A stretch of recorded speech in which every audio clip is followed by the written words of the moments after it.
순자는 내 딸이다. 해성그룹 회장의 폭탄 선언에 저택이 조용해졌다. 며느리 미정은 그 자리에서 무릎이 꺾이며 얼굴이 새하얗게 질렸다. 그게 무슨 말씀이세요? 떨리는 목소리로 간신히 물었다. 그동안 시골 냄새 난다며 무시했던 시어머니가 재벌가의 딸이었다니. 미정은 바닥에 무릎을 꿇으며 절망적으로 사과했다. 어머니, 아니, 회장님, 용서해 주세요. 오늘 이야기를 함께 걸어가기 전에 무료 버튼인 구독과 좋아요, 그 작지만 따뜻한 응원이 저에겐 정말 큰 힘이 됩니다. 새벽 5시 서울 강남구의 한 아파트에서 강순자가 조용히 일어났습니다. 70평생을 시골에서 살아온 순자에게 도시의 아침은 여전히 낯설었죠. 창밖으로 보이는 높은 빌딩들과 바쁘게 오가는 차량들, 그리고 끊임없는 경적 소리가 고향의 평화로운 새벽과는 너무나 달랐습니다. 순자는 무릎이 아픈 다리를 주물러가며 천천히 부엌으로 향했어요. 부엌에서 밥을 짓고 반찬을 준비하는 순자의 손길은 여전히 능숙했어요. 50년 넘게 가족을 위해 음식을 만들어 온 손이니까요. 된장찌개를 끓이며 순자는 고향에서 직접 담근 된장을 넣었습니다. 시골집 뒤뜰에서 3년을 묵힌 된장이었어요. 구수한 냄새가 부엌 전체를 감쌌지만 순자의 마음은 편하지 않았습니다. 서울에 와서 자신이 만든 음식을 좋아해주는 사람이 아무도 없었거든요. 또 그 냄새나는 된장 쓰시는 거예요? 며느리 윤미정이 화장을 마치고 부엌으로 나왔습니다. 명품 브랜드 원피스를 입은 미정의 차가운 시선이 순자를 훑어봤어요. 40을 갓 넘은 미정은 늘 순자를 무시하는 말투로 이야기했습니다. 미정의 얼굴에는 아침부터 짜증이 가득했어요. 도진이 아버지가 좋아하던 된장이야. 몸에 좋다고 해서. 순자가 조심스럽게 말했지만 미정은 코웃음을 쳤습니다. 마치 시골 음식이 더럽다는 듯한 표정이었어요. 요즘 누가 그런 시골 된장을 먹어요? 마트에서 파는 깔끔한 걸로 하세요. 제발 시골 냄새 좀 빼고 다니세요. 친구들이 뭐라 하는 줄 아세요?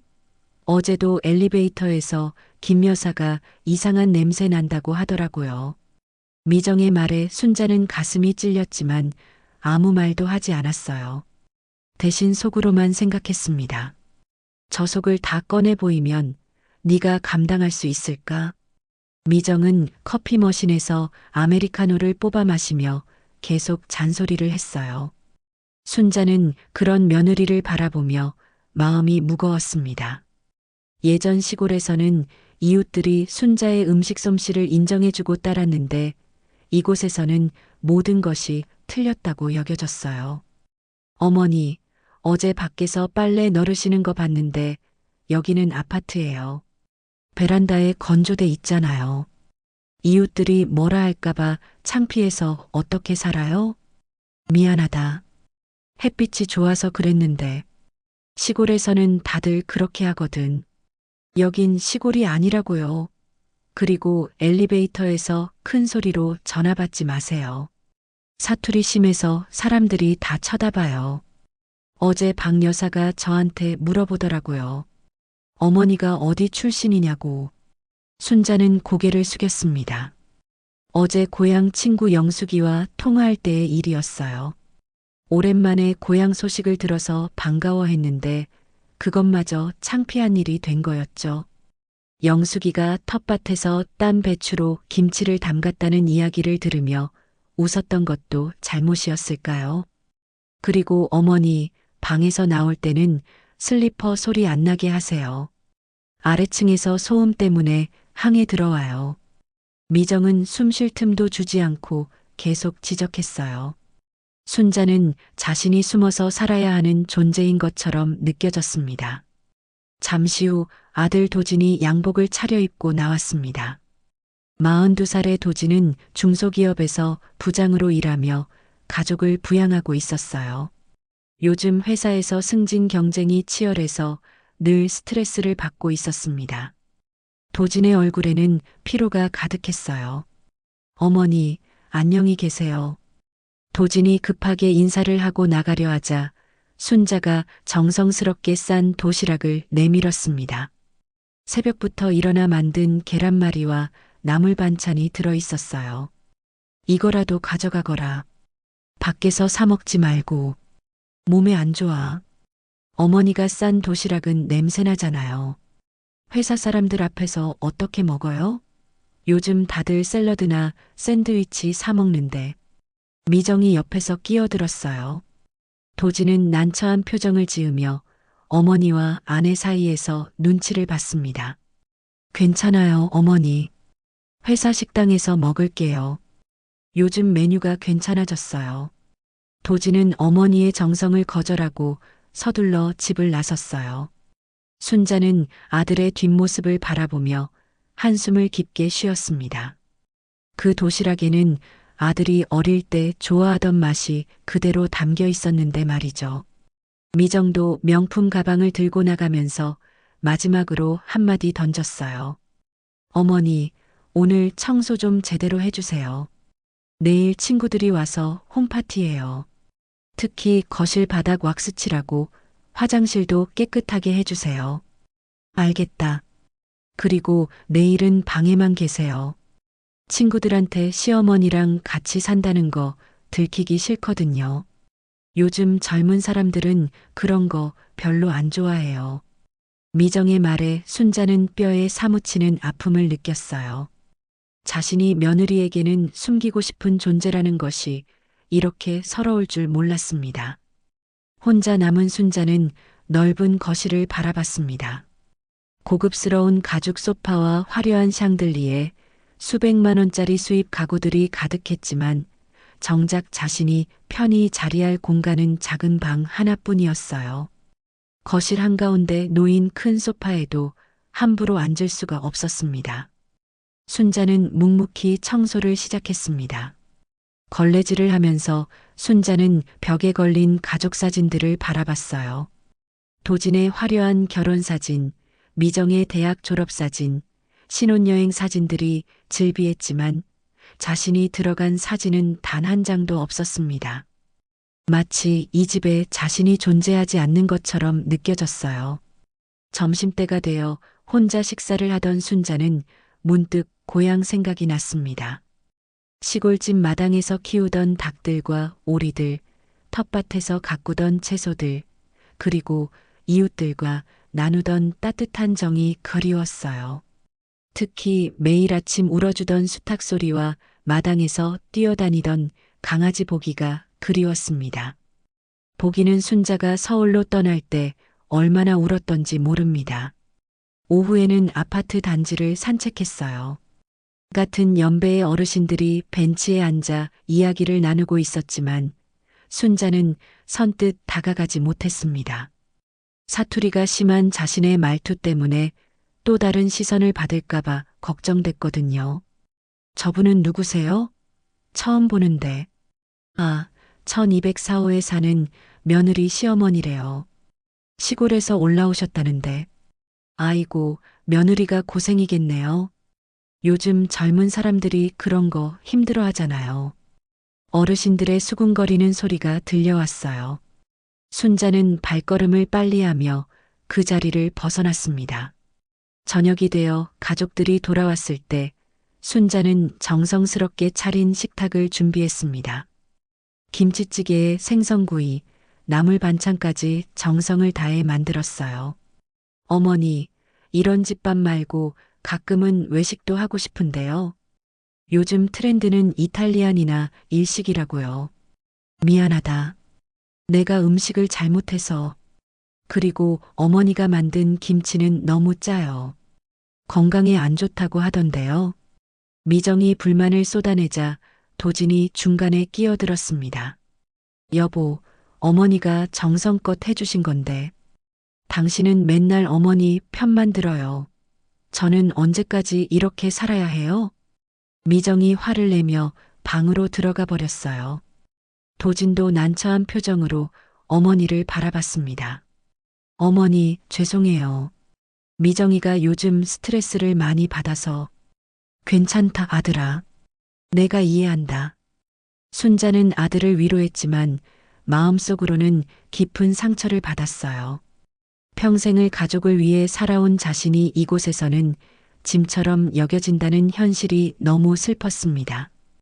밤이 깊어 모두가 잠든 후 순자는 작은 방에 혼자 앉아 있었습니다. 서울의 불빛이 창문을 통해 들어왔지만 순자의 마음은 어둠 속에 있었어요. 서랍에서 고향 친구들과 찍은 사진을 꺼내보며 눈물을 흘렸습니다. 다음 날 아침 순자는 평소보다 더 일찍 일어났습니다. 미정이 친구들과 홈파티를 한다고 했으니 집안을 완벽하게 치워놓아야 했어요. 순자는 조용히 걸레와 청소용품을 꺼내며 한숨을 쉬었습니다. 자신이 이 집에서 보이지 않는 존재가 되어야 한다는 것이 마음 아팠지만 아들을 위해서라도 참아야 했어요. 새벽 5시부터 시작한 대청소는 생각보다 힘들었습니다.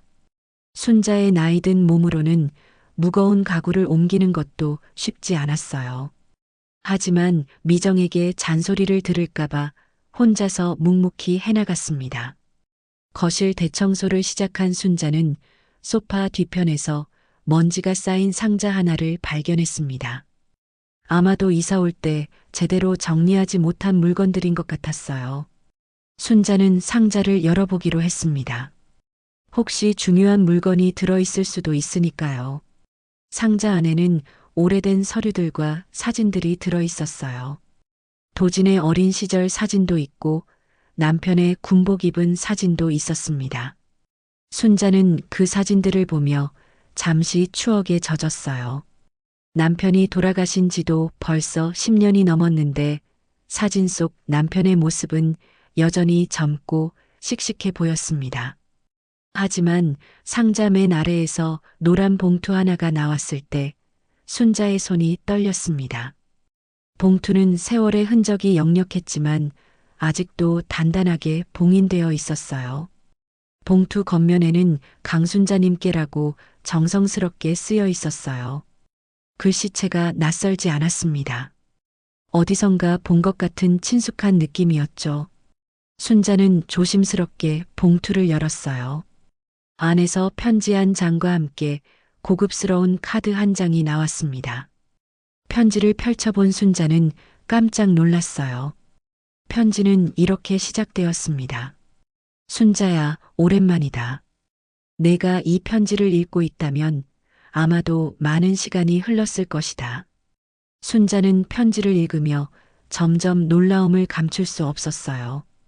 편지의 발신인은 분명 죽었다고 생각했던 사람이었거든요. 아니, 정확히는 자신과 관련이 없다고 여겼던 사람이었습니다. 편지 내용을 더 읽어보니 그 사람이 순자에게 전하고 싶었던 진실이 담겨 있었습니다. 내가 아직도 모르고 있을 것 같아서 이 편지를 쓴다. 내 출생의 비밀을 말이야. 넌 그냥 평범한 농부의 딸이 아니다. 내게는 알 권리가 있어. 순자의 심장이 빨리 뛰기 시작했어요. 자신의 출생에 비밀이 있다니 이게 무슨 소리일까요?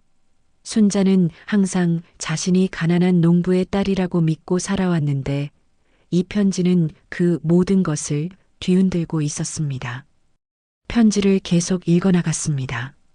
내가 어릴 때 시골로 보내진 것에는 이유가 있었다. 당시 상황이 복잡했지만 이제는 내가 진실을 알아야 할 때가 온 것 같다. 내가 자란 그 시골집 부모님은 내 친부모가 아니다. 순자는 편지를 읽는 손이 떨렸어요. 이런 말도 안 되는 이야기가 있을 수 있을까요? 하지만 편지의 내용은 계속되었습니다. 편지와 함께 들어있던 카드를 자세히 보니 그것은 고급스러운 초대장이었어요. 혜성그룹 회장 생신 축하연이라고 적혀 있었습니다. 날짜를 보니 바로 이번 주 토요일이었어요. 초대장의 종이질과 인쇄 상태를 보니 정말 고급스러웠습니다. 이 글씨, 설마 순자는 편지의 글씨체를 다시 자세히 봤습니다. 어디서 본 듯한 글씨체였어요.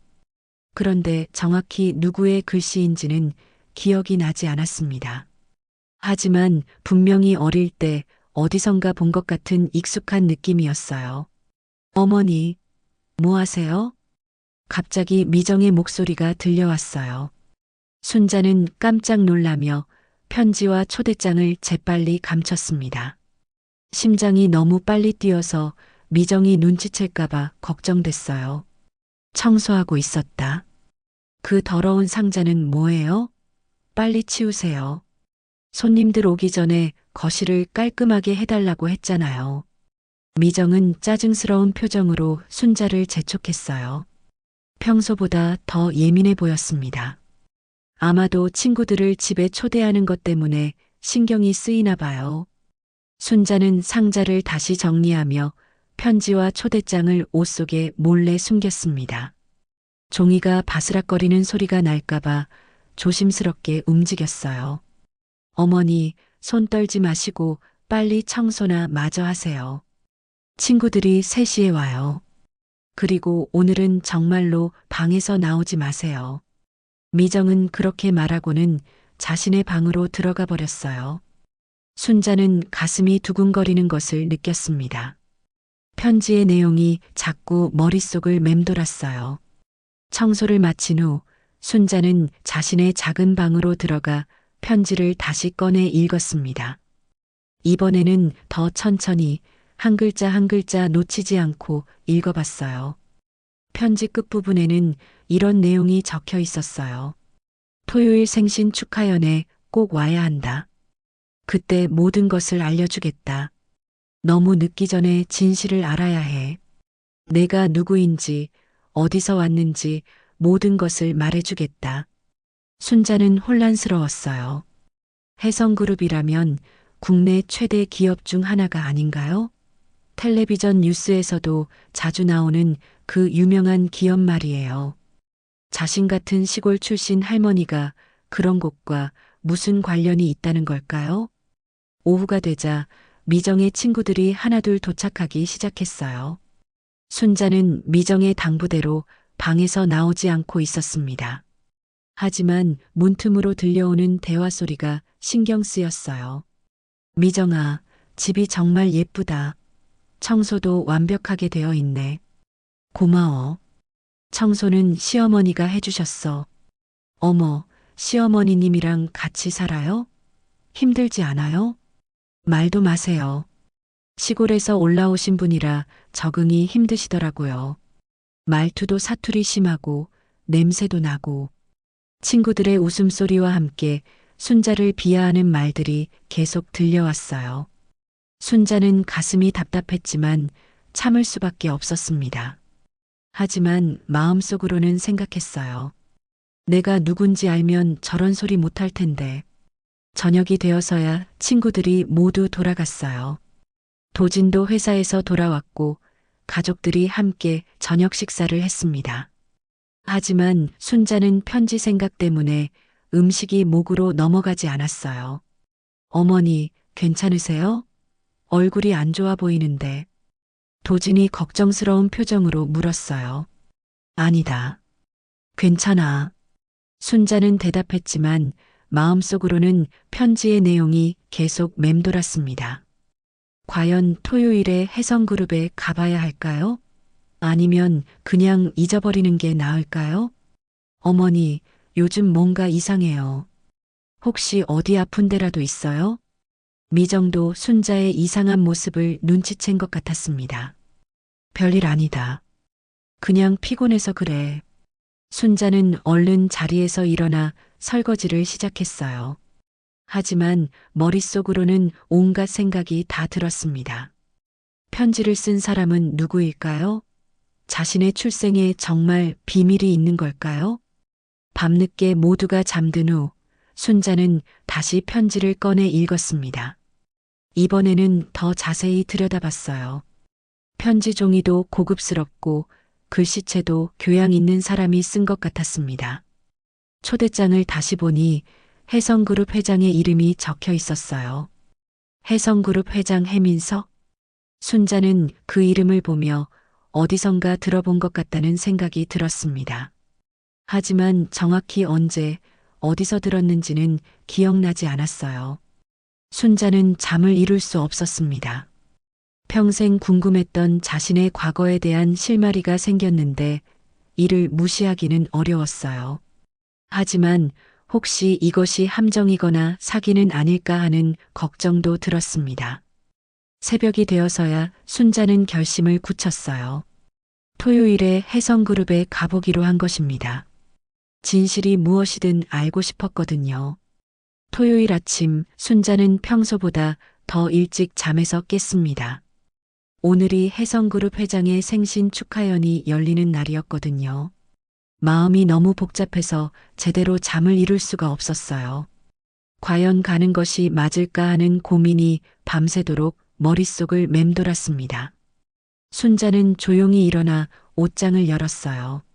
평소 입던 수수한 옷들만 가득했습니다.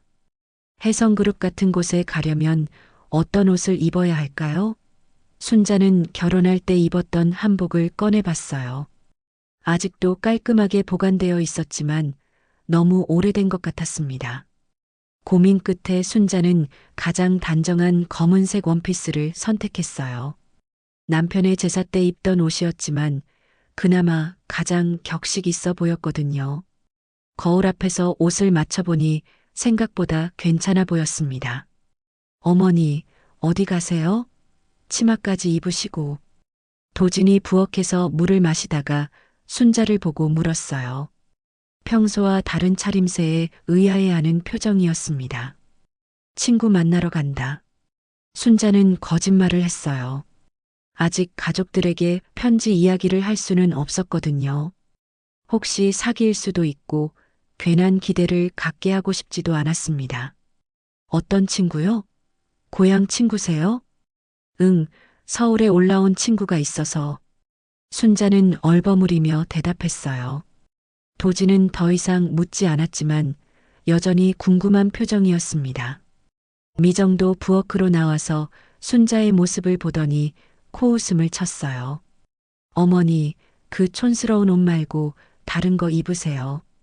밖에서 사람들이 뭐라 할까봐. 이게 제일 좋은 옷이다. 순자는 마음이 상했지만 참았어요. 미정은 여전히 불만스러운 표정으로 고개를 저었습니다. 순자는 해성그룹 본사 주소를 메모해두고 집을 나섰어요. 지하철을 타고 강남으로 향하는 길, 마음이 계속 두근거렸습니다. 정말 자신이 그런 곳에 가도 되는 걸까요? 지하철 안에서 순자는 다른 승객들을 바라봤어요.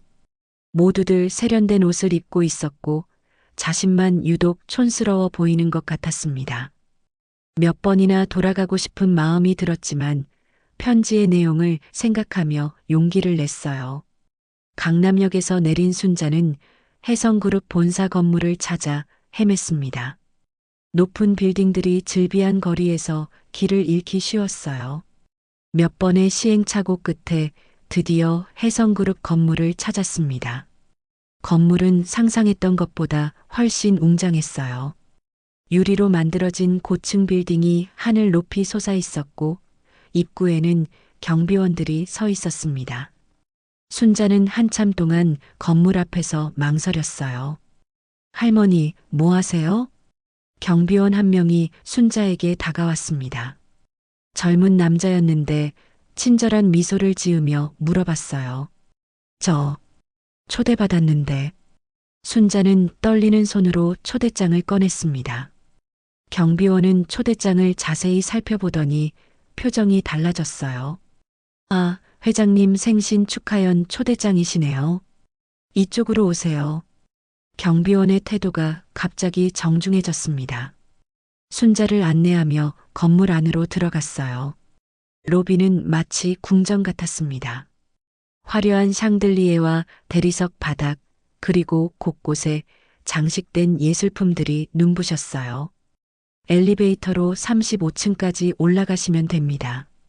접수처에서 확인받으세요. 순자는 고개를 끄덕이며 엘리베이터에 탔어요. 35층까지 올라가는 동안 마음이 더욱 조마조마했습니다. 엘리베이터 문이 열리자 또 다른 세계가 펼쳐졌어요. 넓은 홀에는 이미 많은 사람들이 모여 있었습니다. 모두들 고급스러운 정장이나 드레스를 입고 있었어요. 순자는 자신의 검은 원피스가 너무 초라해 보여서 위축됐습니다. 초대장을 확인해 주세요. 접수처 직원이 정중하게 말했어요. 순자가 초대장을 내밀자 직원은 컴퓨터로 뭔가를 확인했습니다. 강순자님이시네요. 안내해 드리겠습니다. 직원은 순자를 홀 안쪽으로 안내했어요. 홀은 생각보다 훨씬 화려했습니다. 수백 명의 하객들이 모여 있었고 웨이터들이 샴페인과 카나페를 나르고 있었어요. 순자는 구석진 자리에 서서 주변을 둘러봤습니다. 모든 것이 낯설고 어색했어요. 하객들의 대화 소리도 자신과는 다른 세계의 이야기 같았습니다.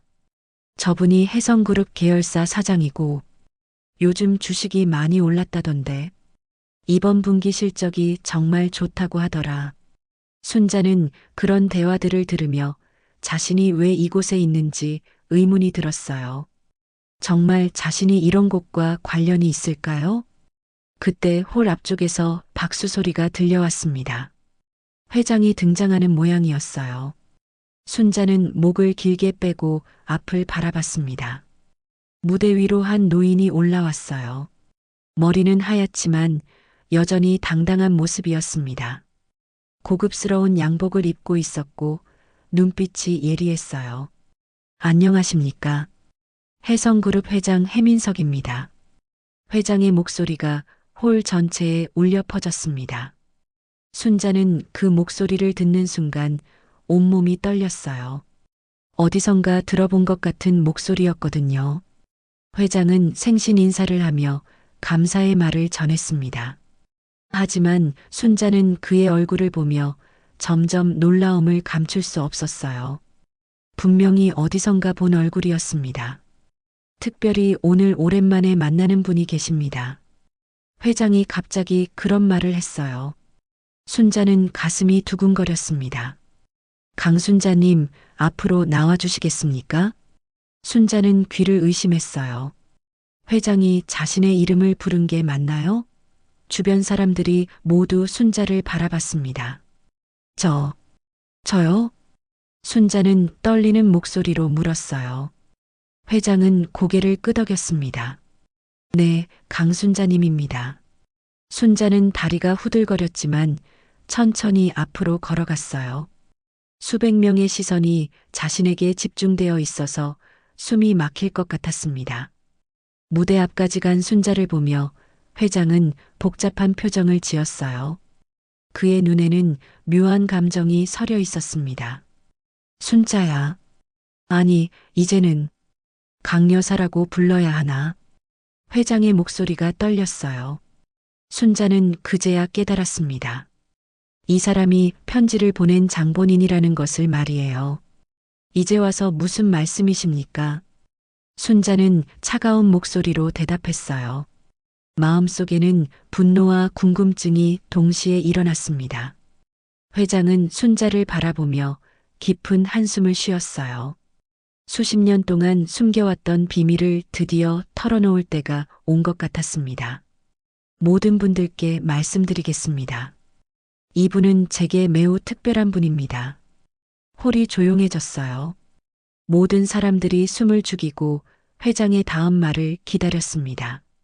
순자의 마음도 마찬가지였어요. 드디어 자신의 과거에 대한 진실을 알게 될 순간이 왔습니다. 회장의 말에 홀 전체가 조용해졌습니다. 수백 명의 시선이 순자와 회장에게 집중되었어요. 순자는 다리가 떨려서 넘어질 것 같았지만 회장의 다음 말을 들어야만 했습니다. 홀 안의 분위기는 갑자기 무거워졌어요. 이분은 제게 매우 소중한 분입니다. 오늘 이 자리에서 여러분께 소개하고 싶었습니다. 회장은 신중하게 말을 선택하고 있었어요. 하지만 순자는 그의 눈빛에서 더 큰 비밀이 숨겨져 있다는 것을 느꼈습니다. 회장의 목소리는 평소보다 떨리고 있었고 손도 약간 경련을 일으키고 있었어요. 강순자님과 저는 오래된 인연이 있습니다. 회장이 말을 흐리자 하객들 사이에서 수군거리는 소리가 들려왔어요. 모두들 궁금해하는 표정이었습니다. 순자 역시 마음이 조급했어요. 도대체 무슨 인연이길래 이렇게 공식적인 자리에서 자신을 소개하는 걸까요? 회장님, 구체적으로 어떤 인연이십니까? 한 기자가 질문을 던졌습니다. 카메라 플래시가 터지기 시작했고 순자는 눈이 부셨어요. 회장은 잠시 망설이더니 대답했어요. 그것은 개인적인 이야기입니다. 오늘은 제 생신을 축하해 주시러 오신 분들께 감사의 말씀만 드리겠습니다. 회장은 더 이상 자세한 말을 하지 않았어요. 하지만 순자를 바라보는 그의 눈빛에는 미안함과 죄책감이 가득했습니다. 마치 오랫동안 숨겨온 비밀을 털어놓고 싶어 하는 것 같았어요. 하객들은 여전히 웅성거렸지만 회장이 더 이상 말하지 않자 점차 원래의 파티 분위기로 돌아갔습니다. 하지만 순자는 그 자리에 서서 어찌할 바를 모르겠었어요. 축하연이 끝난 후 회장의 비서가 순자에게 다가왔어요. 단정한 정장을 입은 중년 남성이었는데 정중한 태도로 말을 걸었습니다. 강 여사님, 회장님께서 따로 뵙고 싶다고 하십니다. 순자는 고개를 끄덕였어요. 이제야 진짜 이야기를 들을 수 있을 것 같았습니다. 비서는 순자를 회장실로 안내했어요. 엘리베이터를 타고 최고층으로 올라가는 동안 순자의 마음은 복잡했습니다. 회장실은 상상했던 것보다 훨씬 넓고 호화로웠어요. 거대한 창문으로는 서울 시내가 한눈에 내려다 보였습니다. 고급스러운 가구들과 예술품들이 곳곳에 배치되어 있었고 벽면에는 혜성그룹의 역사를 보여주는 사진들이 걸려 있었어요. 앉아주세요. 회장이 고급 가죽 소파를 가리키며 말했어요. 순자는 조심스럽게 앉았습니다. 소파는 너무 푹신해서 몸이 빠질 것 같았어요. 회장도 맞은편에 앉더니 깊은 한숨을 쉬었어요. 순자야, 정말 오랜만이다. 회장의 목소리가 갑자기 부드러워졌어요. 공식적인 자리에서와는 완전히 다른 모습이었습니다. 누구시길래 저를 아시는 거죠? 순자는 단도직입적으로 물었어요. 이제 와서 돌려 말할 이유가 없었거든요. 회장은 잠시 망설이더니 입을 열었습니다. 나는 해민석이다. 50년 전 내가 어릴 때 알고 지낸 사람이야. 50년 전이라니. 저는 기억이 안 나는데요. 순자는 고개를 저었어요. 하지만 회장의 얼굴을 보니 어렴풋이 기억나는 것 같기도 했습니다. 어디선가 본 듯한 친숙한 느낌이 들었어요. 그럴 거야. 넌 그때 너무 어렸으니까. 5살밖에 안 됐었거든. 회장의 말에 순자는 깜짝 놀랐어요. 자신이 5살 때의 기억이라니 그런 오래된 일을 이 사람이 어떻게 기억하고 있을까요? 편지에서 제 출생에 비밀이 있다고 하셨는데. 맞다. 내게는 알 권리가 있어. 회장은 책상에서 낡은 사진 한 장을 꺼냈어요. 사진은 세월의 흔적이 역력했지만 소중히 보관되어 있었습니다. 그리고 순자에게 조심스럽게 건네주었어요. 사진을 본 순자는 손이 떨렸어요. 사진 속에는 20살 정도 되어 보이는 젊은 여자가 갓난아기를 안고 있었는데 그 여자의 얼굴이 순자와 너무나 닮아 있었거든요. 마치 젊은 시절의 자신을 보는 것 같았어요. 이 사진은 내 어머니야. 진짜 어머니. 회장의 말에 순자는 사진을 놓칠 뻔했어요. 지금까지 자신이 알고 있던 모든 것이 거짓이었다는 뜻이었으니까요. 사진 속 여자는 정말 아름다웠고 아기를 보는 눈빛이 너무나 따뜻했어요. 그럼 시골에서 저를 키워주신 분들은 양부모님이지. 내 친어머니는 너를 낳고 얼마 후에 병으로 돌아가셨어. 순자는 충격을 받았어요. 평생 친어머니라고 생각했던 분이 양어머니였다니 이런 일이 있을 수 있을까요? 그렇다면 자신이 그동안 알고 있던 모든 것이 거짓이었다는 뜻이었습니다. 그럼 제 친아버지는 누구인가요? 순자가 떨리는 목소리로 물었어요. 이것이 가장 중요한 질문이었거든요. 회장은 한참 동안 말을 하지 못했습니다. 그의 얼굴에는 깊은 고민과 죄책감이 어려 있었어요. 그것은 말하기 어렵다. 제게는 알 권리가 있지 않나요? 아까 그렇게 말씀하셨잖아요. 순자는 강하게 말했어요. 이제 와서 숨길 것이 뭐가 있을까요? 회장은 깊은 한숨을 쉬더니 마침내 입을 열었습니다. 내 친아버지는 바로 나다. 순자는 귀를 의심했어요. 회장이 자신의 친아버지라니 이게 무슨 소리일까요? 순간 온 세상이 돌아가는 것 같았어요. 그게 무슨 말씀이세요? 50년 전 나는 젊은 사업가였어. 그때 내 어머니를 만났지. 하지만 당시 상황이 복잡했어서 회장은 말을 잇지 못했어요. 순자는 온몸이 떨렸습니다. 자신이 혜성그룹 회장의 딸이라니 이런 일이 현실에서 일어날 수 있을까요? 복잡했다는 게 무슨 뜻인가요? 나는 이미 정략 결혼을 약속한 상태였어.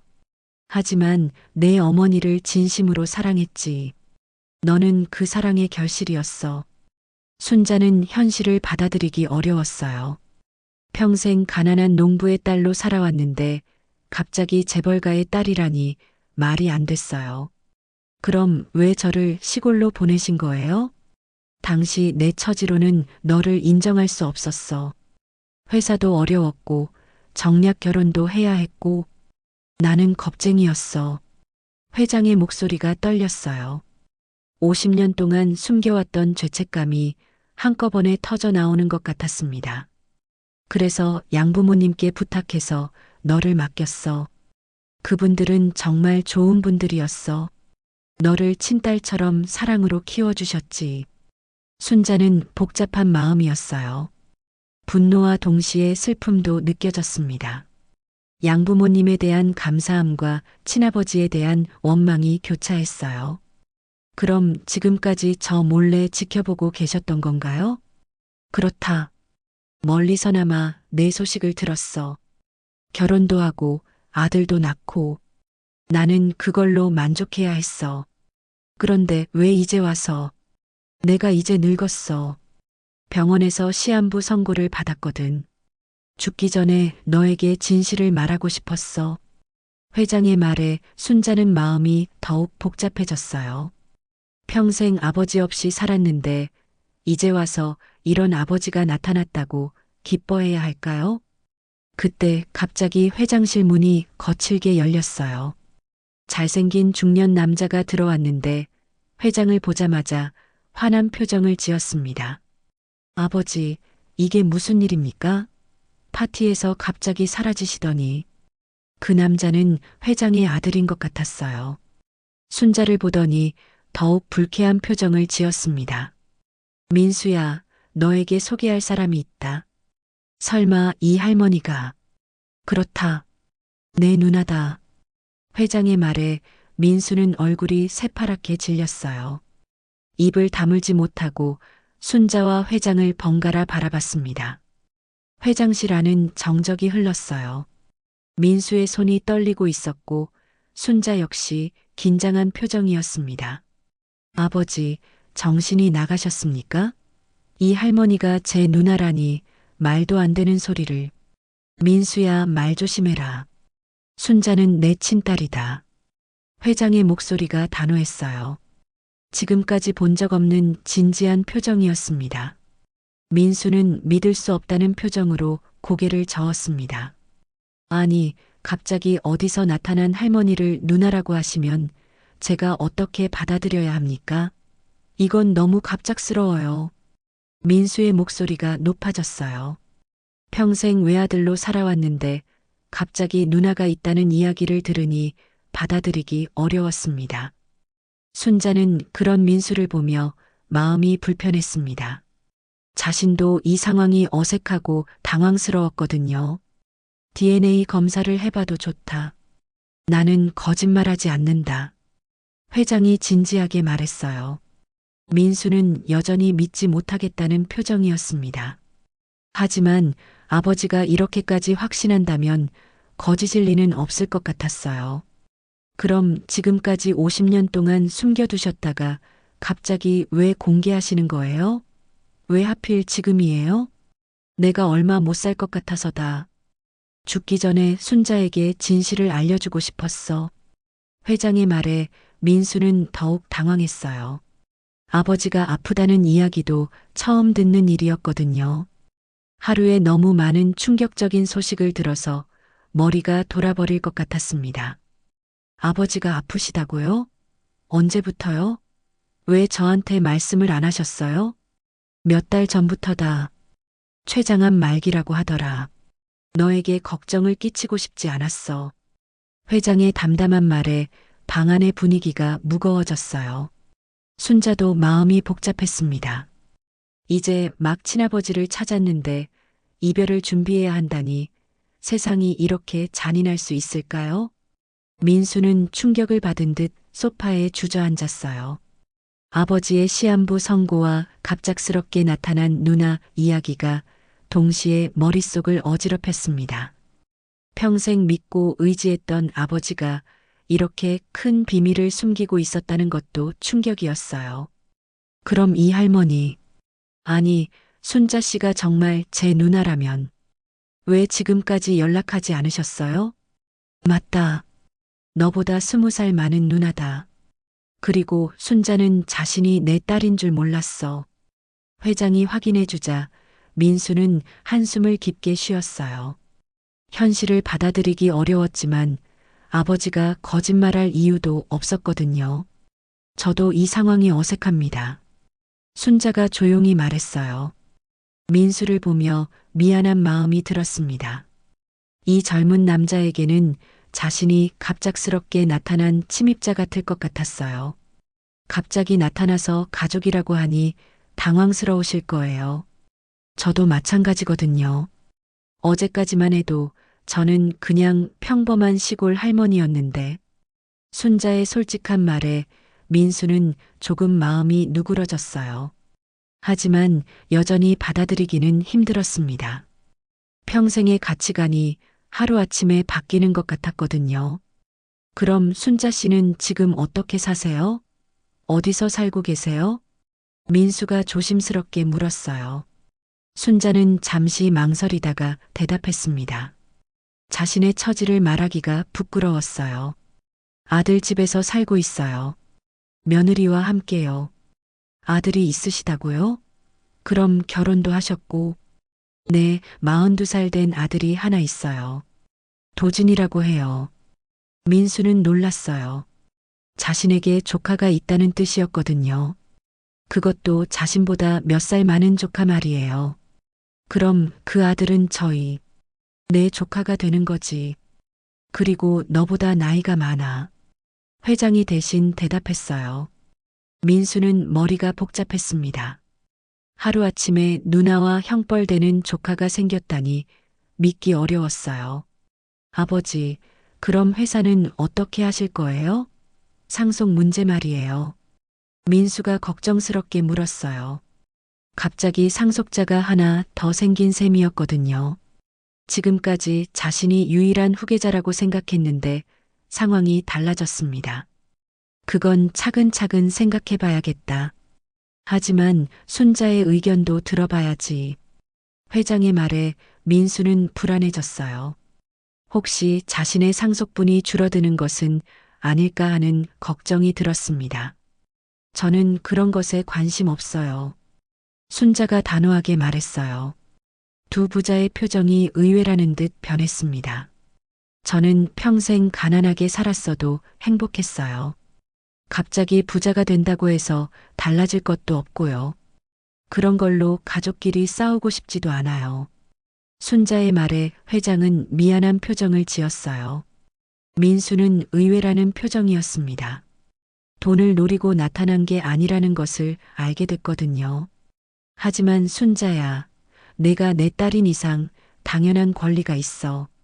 전 그런 권리 필요 없어요. 다만, 순자가 말을 잠시 멈췄어요. 회장과 민수가 숨을 죽이고 그녀를 바라봤습니다. 다만 가족으로 인정받고 싶어요. 돈이 아니라 마음으로요. 그게 제가 바라는 전부예요. 순자의 진심 어린 말에 회장의 눈가가 촉촉해졌어요. 50년 동안 혼자 키운 딸이 이렇게 훌륭하게 자랐다는 것이 자랑스러우면서도 미안했습니다.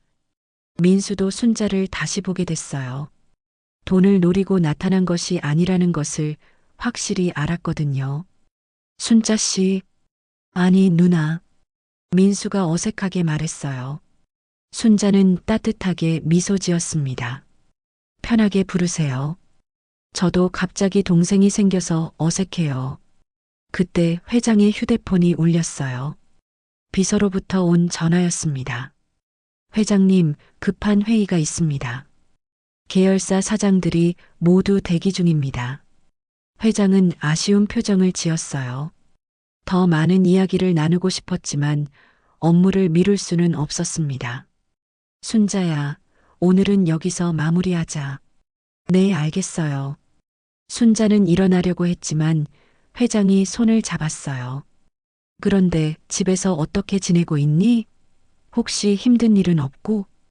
회장의 걱정에 순자는 괜찮다고 대답하려 했지만 마음 한편으로는 며느리와의 갈등이 떠올랐어요.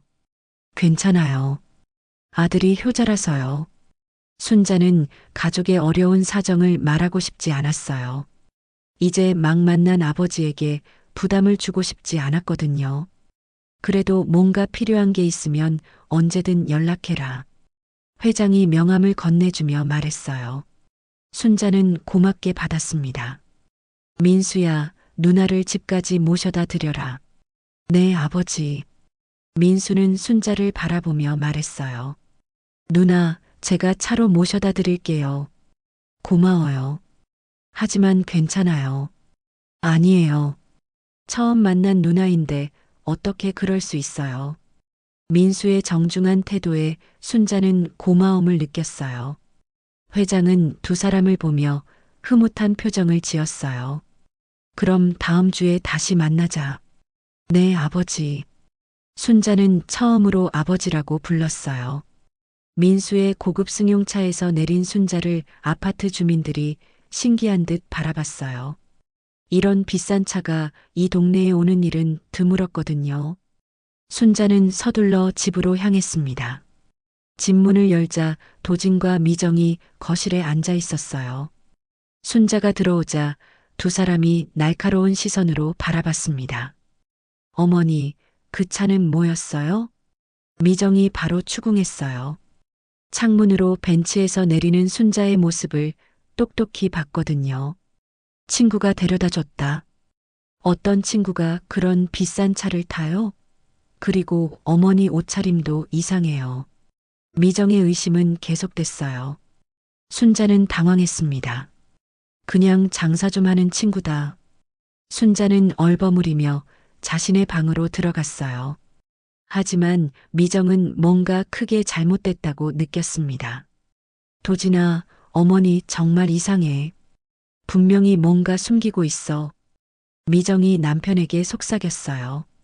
그냥 친구 만난 거 아닐까? 무슨 친구가 벤츠를 타고 다녀? 그리고 어머니가 언제부터 그런 친구가 있었어? 미정은 확신했어요. 분명 뭔가 수상한 일이 벌어지고 있다고 말이에요. 다음 날 순자는 또다시 단정한 옷을 입고 나가려 했어요. 하지만 이번에는 미정이 문 앞에서 막아섰습니다. 어머니, 어디 가세요? 친구 만나러. 어떤 친구요? 이름이 뭐예요? 어디서 만나요? 미정의 추궁이 거세졌어요. 순자는 말문이 막혔습니다. 그냥 옛날 친구야. 어머니, 솔직히 말씀하세요.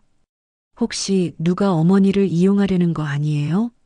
미정의 날카로운 질문에 순자는 화가 났어요. 내가 그렇게 어리석어 보이니? 그게 아니라 요즘 노인 사기가 워낙 교묘해서 그때 순자의 휴대폰이 울렸어요. 혜성그룹 비서실에서 온 전화였습니다. 여보세요? 강순자님, 회장님께서 급히 만나고 싶다고 하십니다. 전화 소리가 워낙 커서 미정도 들렸어요. 회장님이라는 단어에 미정의 눈이 커졌습니다. 네, 지금 가겠습니다. 전화를 끊자 미정이 달려들었어요. 어머니, 지금 회장이라고 했죠? 누구예요? 그냥 친구 회사 사장이야. 거짓말하지 마세요. 분명히 뭔가 있어요. 미정의 목소리가 높아졌어요. 도진도 심각한 표정으로 어머니를 바라봤습니다. 어머니, 정말 무슨 일이에요? 솔직히 말씀해 주세요. 아들까지 의심하자 순자는 마음이 아팠어요. 하지만 아직 사실을 말하기에는 이른 것 같았습니다. 나중에 설명해 줄게. 지금은 좀 급해서. 순자는 서둘러 집을 나서려 했지만 미정이 팔을 잡았어요. 안 돼요. 분명히 사기예요.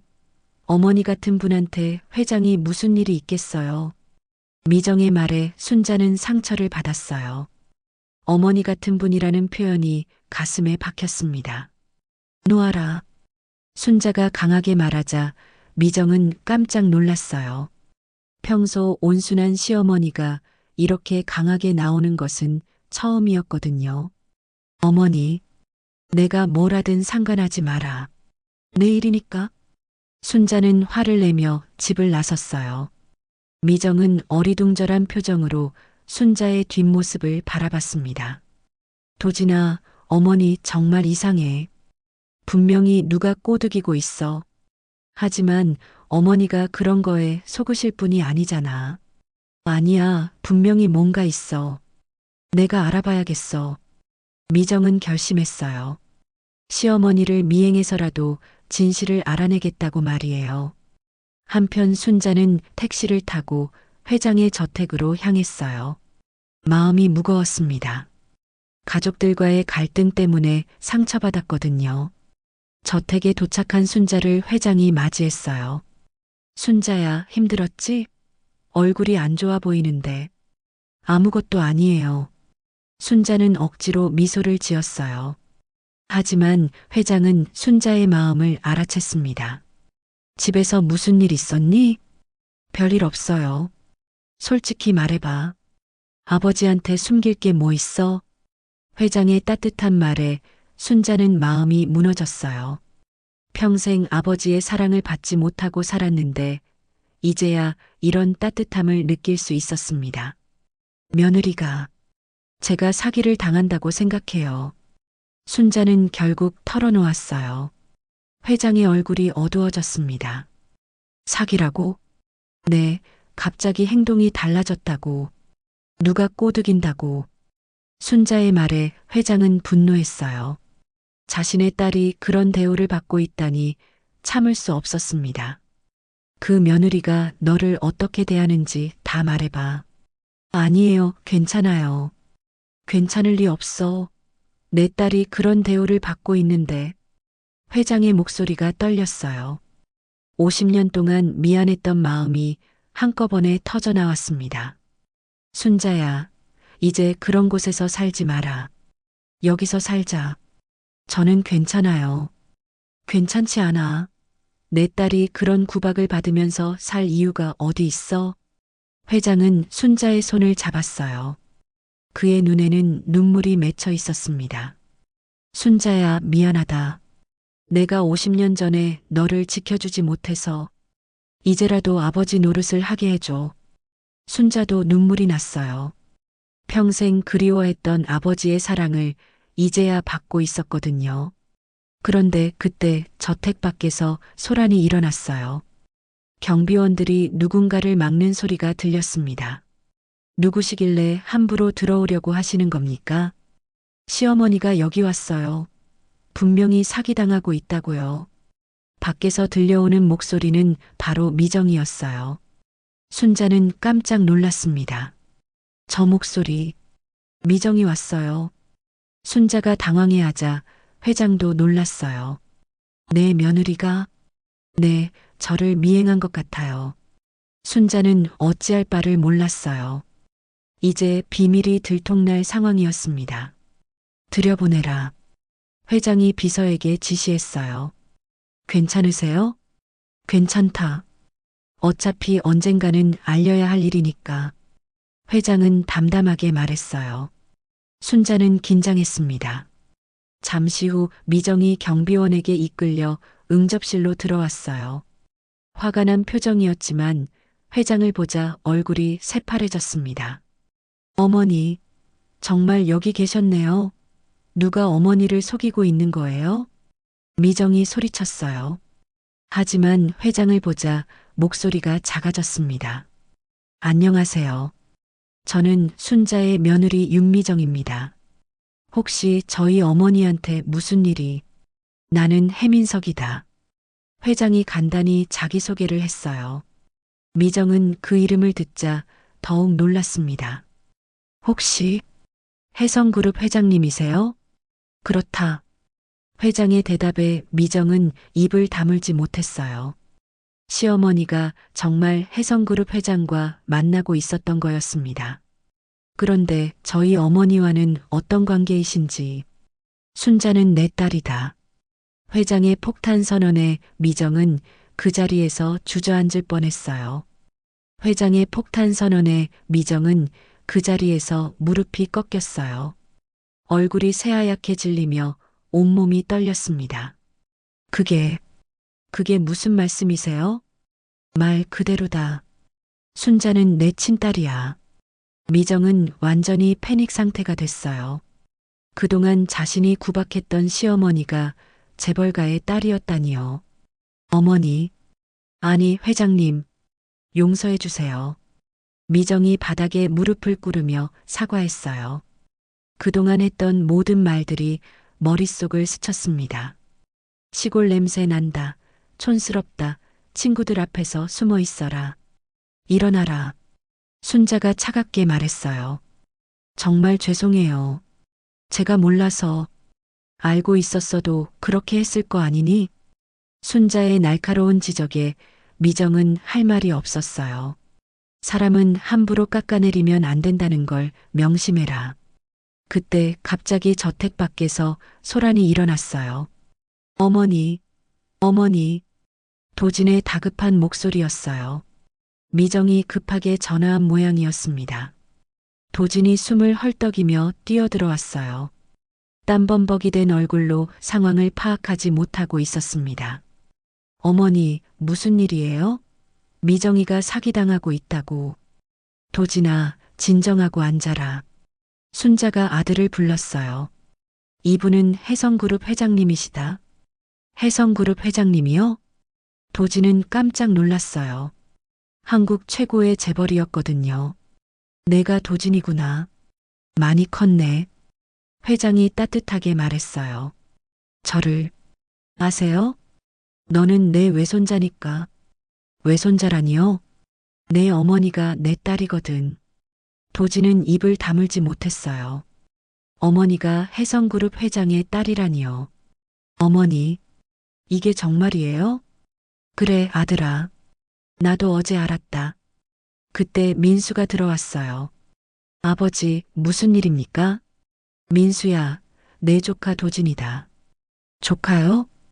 그리고 조카 며느리 미정 씨고.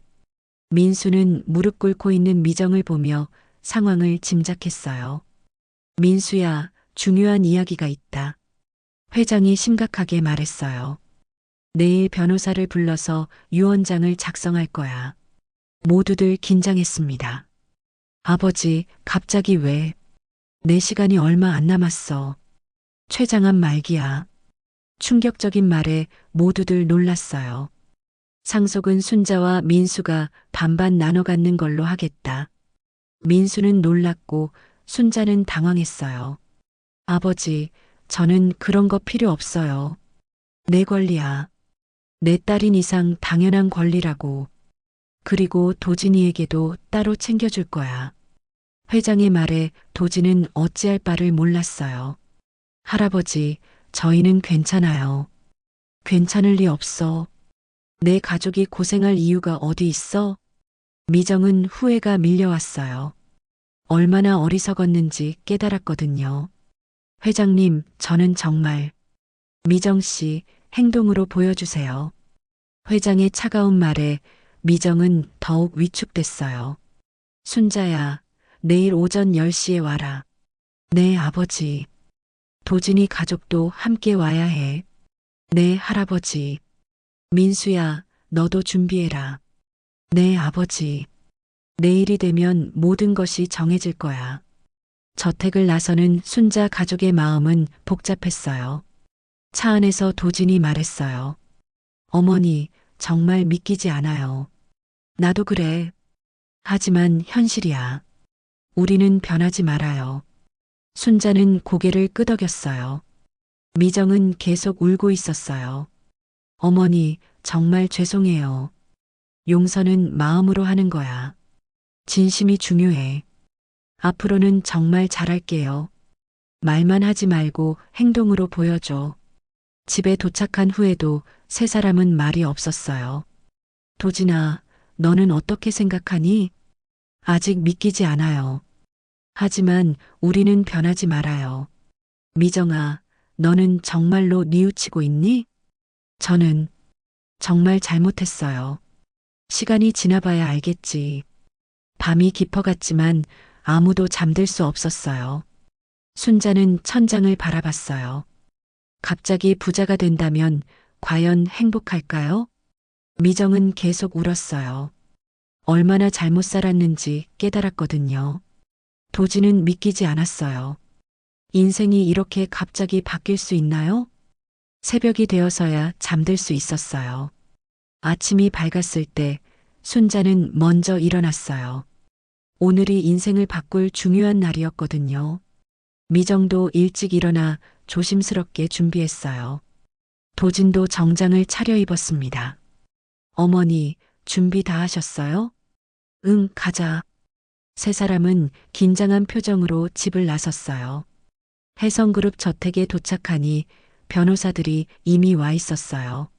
민수도 먼저 와서 기다리고 있었습니다. 순자야, 왔구나. 회장이 반갑게 맞았어요.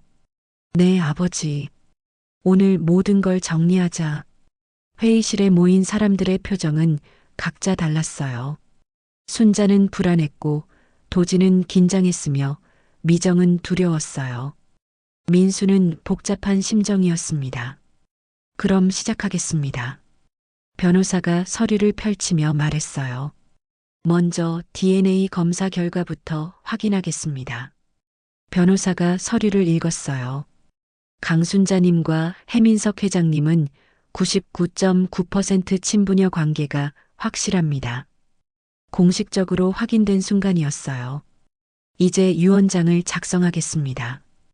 회장이 말했어요. 혜성그룹의 지분은 순자와 민수가 반반 상속받는다.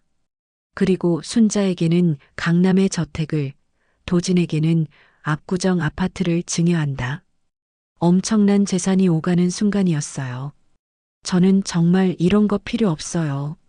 순자가 다시 말했지만 회장은 고개를 저었어요. 이건 내 권리야. 거부할 수 없어. 하지만 한 가지 조건이 있다. 회장이 미정을 바라보며 말했어요. 미정 씨가 진심으로 변하는 모습을 보여줘야 해.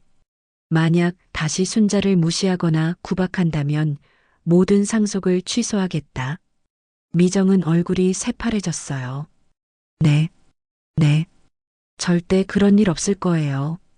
말로만 하지 말고 행동으로 보여주세요. 회장의 엄중한 경고였어요. 그리고 순자야. 네, 아버지. 이제부터는 당당하게 살아라. 누구한테도 주눅 들지 말고. 네, 알겠습니다. 유언장 작성이 끝났어요. 순자는 이제 정식으로 혜성그룹의 상속자가 됐습니다. 축하드립니다, 회장님. 변호사가 순자에게 인사했어요. 앞으로 잘 부탁드립니다. 모든 절차가 끝나고 저택을 나서는 순자의 마음은 복잡했어요. 하지만 이제는 당당할 수 있었습니다. 어머니, 이제 정말 달라지시는 거네요. 도진이 말했어요. 달라질 건 없어. 우리는 그냥 우리야. 하지만 미정의 태도는 이미 달라지기 시작했어요. 어머니, 아니 회장님, 그냥 어머니라고 불러. 네, 어머니, 정말 죄송했어요. 이제부터가 중요해. 순자는 냉정하게 말했어요. 집으로 돌아가는 길, 미정은 계속 조심스러워했어요. 이제부터는 정말 달라져야 했거든요. 어머니, 저녁은 뭘 드시고 싶으세요? 뭐든 좋아. 제가 정성껏 만들어 드릴게요. 미정의 태도 변화가 시작됐어요. 하지만 순자는 아직 믿지 않았습니다. 진심인지는 시간이 지나봐야 알 수 있을 테니까요. 집에 도착해서도 미정은 계속 순자를 챙겼어요. 어머니, 편하게 앉으세요. 물 가져다 드릴까요? 발이 아프시죠? 제가 마사지해 드릴게요. 순자는 그런 미정을 지켜보며 생각했어요. 과연 이것이 진심일까요? 저녁 식사 때도 미정은 정성껏 음식을 차렸어요. 어머니가 좋아하실 만한 음식으로 준비했어요. 고마워. 앞으로는 어머니 입맛에 맞춰서 할게요. 도진도 어머니의 변화된 지위를 실감했어요. 어머니, 이제 정말 편하게 사세요. 응, 고마워. 하지만 순자는 마음이 편하지 않았어요. 돈 때문에 달라진 대우가 씁쓸했거든요. 그날 밤 순자는 혼자 생각에 잠겼어요. 과연 이것이 행복일까요? 돈이 있어야 인정받는 세상이 옳은 걸까요? 하지만 분명한 건 이제 자신이 당당할 수 있다는 것이었어요. 더 이상 누구에게도 무시당하지 않을 거라는 것 말이에요. 미정도 진심으로 변하기를 바라면서 순자는 새로운 시작을 다짐했어요. 이제는 혜성그룹 회장의 딸로서 당당하게 살아갈 수 있게 됐으니까요. 3개월이 지났습니다. 순자는 이제 강남의 고급 저택에서 살고 있었지만 여전히 소박한 생활을 유지하고 있었어요. 정원에서 직접 채소를 기르며 시골에서의 삶을 그리워하고 있었습니다. 어느 날 도진이 찾아왔어요. 어머니, 미정이가 직접 사과하고 싶다고 해요. 정말 많이 변했어요. 그래, 그럼 오라고 해. 다음 날 미정이 순자를 찾아왔어요. 예전과는 완전히 다른 모습이었습니다. 화려한 브랜드 옷 대신 수수한 옷을 입고 있었고 표정도 한결 겸손해져 있었어요. 어머니, 정말 죄송해요. 어머니가 안 계시니까 얼마나 소중한 분인지 깨달았어요. 미정이 무릎을 꿇으며 진심으로 사과했어요. 눈에는 진짜 눈물이 맺혀 있었습니다. 어떻게 잘못했는지 구체적으로 말해봐. 제가 어머니를 사람으로 보지 않았어요. 돈으로만 판단했고 무시했고 어머니가 해주신 모든 일들을 당연하게 생각했어요. 청소도 요리도 빨래도 정말 최악이었어요. 진심이니? 네, 정말 진심이에요. 앞으로는 진짜 며느리가 되고 싶어요. 그때 순자가 갑자기 심하게 기침을 했어요. 요즘 자주 기침이 나고 몸이 많이 안 좋았거든요. 어머니, 괜찮으세요? 미정이 깜짝 놀라며 순자를 부축했어요. 며칠 후 순자는 병원에 입원하게 됐어요. 검사 결과 심각한 폐렴이었습니다. 어머니, 도진과 미정이 급하게 병원으로 달려왔어요. 의사 선생님, 어머니 상태가 어떤가요? 나이가 많으셔서 회복이 쉽지 않을 수 있어요. 정성껏게 간병해야 합니다. 의사의 심각한 말에 가족들은 불안해졌어요. 제가 간병할게요. 놀랍게도 미정이 나섰어요. 너가 힘들 텐데. 네, 제가 하고 싶어요. 그동안 못한 효도를 조금이라도 하고 싶어요. 미정은 정말로 순자를 정성껏 간병했어요. 밤새 깨어 있으며 어머니를 돌봤고 죽을 끓여 먹여주고 몸을 닦아드리며 24시간 곁을 지켰어요. 예전에 교만했던 모습은 전혀 찾아볼 수 없었습니다. 미정아, 정말 고마워. 힘들지 않니? 어머니, 제가 감사해요. 이렇게 어머니를 돌볼 기회를 주셔서요. 이제야 진짜 며느리가 된 기분이에요. 미정의 진심이 고스란히 전해졌어요. 일주일 후 순자는 기적적으로 완전히 회복했어요. 정말 다행입니다. 가족의 정성스러운 간병 덕분이네요. 의사도 놀라워했어요. 병원에서 나오는 길 순자는 미정의 손을 꽉 잡았어요. 미정아, 정말 고생했어. 이제 우리 진짜 가족이 된 것 같네. 어머니. 미정은 눈물을 펑펑 흘렸어요. 드디어 진짜 며느리가 된 기분이었거든요. 그런데 그때 회장에게서 급한 연락이 왔어요. 순자야, 병원으로 빨리 와. 급하게. 무슨 일이에요, 아버지? 내가 많이 안 좋아졌어. 빨리 와줘. 순자는 급하게 아버지가 있는 병원으로 달려갔어요. 회장은 의식을 잃은 상태로 중환자실에 있었습니다. 아버지, 의사가 나와서 심각한 표정으로 말했어요. 암이 급속도로 진행됐습니다. 시간이 많지 않으세요. 순자는 아버지의 손을 잡고 눈물을 흘렸어요. 아버지, 깨어나세요. 저 순자예요. 잠시 후 회장이 간신히 눈을 떴어요. 순자야, 왔구나. 고맙다. 네, 아버지. 괜찮아지실 거예요. 아니야. 내 시간이 다 됐어. 미안하다. 50년 동안 아버지 노릇 못해서. 아니에요, 아버지. 이제 괜찮아요. 저 정말 행복했어요. 부탁이 있어. 회사를 잘 부탁해. 너는 훌륭한 리더가 될 거야. 사람을 소중히 여기는 마음. 그게 가장 중요해. 네, 아버지. 약속드릴게요. 그리고 미정이도 진짜 변했구나. 다행이야. 그 말을 마지막으로 회장은 평안하게 눈을 감았어요. 아버지. 순자는 오열했어요. 이제 막 찾은 아버지를 또 잃게 됐으니까요. 성대한 장례식이 끝난 후 순자는 정식으로 혜성그룹의 회장이 됐습니다. 회장님, 축하드립니다. 앞으로 잘 부탁드립니다. 직원들이 줄지어 인사했지만 순자는 여전히 겸손했어요. 저는 아직 많이 부족합니다. 함께 혜성그룹을 키워나가요. 첫 번째 중요한 결정이 다가왔어요. 어려운 상황에 처한 협력업체를 도와줄지 말지 결정해야 했거든요. 회장님, 사업적으로는 손해입니다. 그 업체는 이미 위기 상황이에요. 간부들이 반대했어요. 하지만 도와줍시다. 어려울 때 서로 도와야죠. 사람이 먼저예요. 그러나 주주들이 반발할 수 있습니다.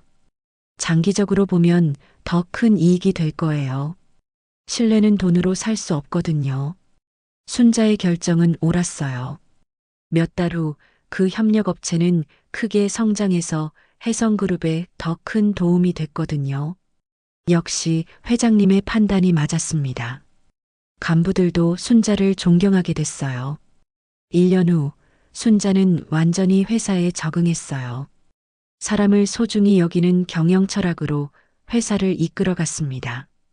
직원들의 복지를 늘리고 어려운 이웃을 돕는 사회 공헌도 확대했어요. 어느 날 옛날 아파트 이웃들이 찾아왔어요. 순자 씨, 정말 대단하세요. 이제 회장님이 되셨다니. 어떻게 그렇게 변하지 않으세요? 여전히 겸손하시고. 하지만 순자는 여전히 소박했어요. 저는 그냥 평범한 사람이에요. 돈이 사람을 바꾸면 안 되죠. 이웃들은 순자를 더욱 존경하게 됐어요. 그런데 어느 날 미정에게 큰 시험이 찾아왔어요. 친구들이 순자를 이용해서 사업하자고 꼬드겼거든요. 미정아, 시어머니 덕분에 우리도 좀 혜택 받을 수 있지 않을까? 좋은 기회잖아. 그런 말 하지 마. 미정이 단호하게 거절했어요. 어머니는 그런 분이 아니야. 나도 그런 생각 절대 안 해. 너 정말 변했다. 예전엔 그러지 않았잖아. 응, 변했어. 진짜 사람이 됐거든. 미정은 정말로 달라졌어요. 집에 돌아온 미정이 순자에게 솔직하게 말했어요. 어머니, 친구들이 어머니를 이용해서 사업하자고 했어요. 그래서 당연히 거절했죠. 어머니를 그렇게 생각할 수 없어요. 순자는 뿌듯했어요. 미정이 진짜로 변했다는 걸 확신할 수 있었거든요. 미정아, 정말 고마워. 진짜 며느리가 됐네. 어머니, 제가 더 감사해요. 저를 진짜 사람으로 만들어주셔서 또 다른 시험도 있었어요. 민수가 회사 일로 갈등을 일으킨 거예요.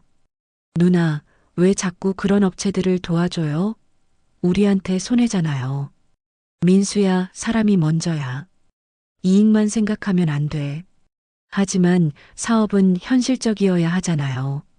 단기적 이익만 보면 안 돼. 사람을 소중히 여기는 게 결국 더 큰 성공을 가져다 줘. 순자는 민수를 차근차근 설득했어요. 누나 말이 맞네요. 저도 많이 배우겠습니다. 민수도 변하기 시작했어요. 어느 날 저녁, 순자는 가족들과 함께 저녁을 먹고 있었어요. 어머니, 진짜 행복하세요? 미정이 물었어요. 응, 정말 행복해. 무엇 때문에 가장 행복하세요? 너희가 진짜 가족이 된 게 가장 행복해. 돈보다 훨씬 소중한 거야. 도진이 말했어요. 어머니, 정말 존경해요. 돈이 있어도 전혀 변하지 않으시고, 돈이 사람을 바꾸면 안 되지. 사람의 가치는 돈이 아니라 품격에 있어. 미정도 진심으로 말했어요. 어머니, 저도 어머니처럼 살고 싶어요. 어머니가 제 인생의 스승이세요. 넌 이미 잘하고 있어. 정말 자랑스러워. 그때 뉴스에서 순자에 대한 특집 프로그램이 나왔어요. 혜성그룹 강순자 회장은 사람 중심 경영으로 업계의 화제가 되고 있습니다. 가난했던 시절을 잊지 않고 항상 소외된 이웃을 돌보고 있습니다. 진정한 리더십이 무엇인지 몸소 보여주고 있는 분입니다. 가족들은 정말 뿌듯했어요. 어머니, 정말 자랑스러워요. 저도 어머니 며느리라는 게 너무 자랑스러워요. 순자는 환하게 웃었어요. 우리가 함께여서 정말 행복해. 창밖으로 아름다운 석양이 지고 있었어요. 순자는 깊이 생각했습니다. 사람의 가치는 가진 돈이 아니라 살아온 품격에 있다고. 그리고 진짜 행복은 진심 어린 사랑에서 온다고 말이에요. 강순자의 이름은 이제 세상에서 가장 존경받는 이름이 됐습니다. 돈 때문이 아니라 인품과 품격 때문에 말이에요. 며느리 미정도 완전히 새 사람이 됐고 아들 도진도 자랑스러운 아들이 됐어요. 진짜 가족의 사랑을 얻은 순자는 세상에서 가장 행복한 사람이 됐습니다. 돈이 있어도 변하지 않는 마음, 사람을 소중히 여기는 마음이 결국 가장 큰 보물이라는 것을 보여준 강순자의 감동적인 이야기였습니다. 오늘 사연 속에서 가장 기억에 남는 장면은 무엇이었나요? 좋아요와 댓글로 들려주시면 기쁘게 읽겠습니다. 오늘도 귀한 시간 내주셔서 고맙습니다.